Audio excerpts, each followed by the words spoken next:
12 дена поминаа од стартот на учебната година, а 28 ученици од Кочани кои конкурираа за упис во Средното општинско училиште Љупчо Сантов и поради малиот број поени беа одбиени, се уште не одат на училиште и не се вклучени во воспитно-образовниот процес. Учениците револтирани од одбивањето да бидат запишани, а нивните родители уште повеќе, кои до почетокот на годината се надеваат дека нивните деца ќе тргнат на училиште во гимназијата. Директорот Лазар Димитриев објасни дека училиштето постапува согласно добиеното укажување од Министерството за образование и наука, во кое стои дека согласно утврдените слободни места за упис на ученици во кочанските средни училишта, Министерството не дава согласност за намалување на поените за упис на ученици. Тоа значи дека согласно конкурсот, сите ученици кои имаат под 50 поени нема да бидат примени во училиштето.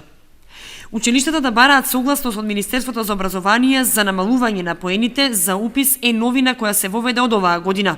До лани интерно самото училиште на наставнички совет одлучуваше со колку поени ученикот ќе биде примен и така беше полесно, оти сите ученици кои конкурирале беа примени. Од годинава критериумите се построги.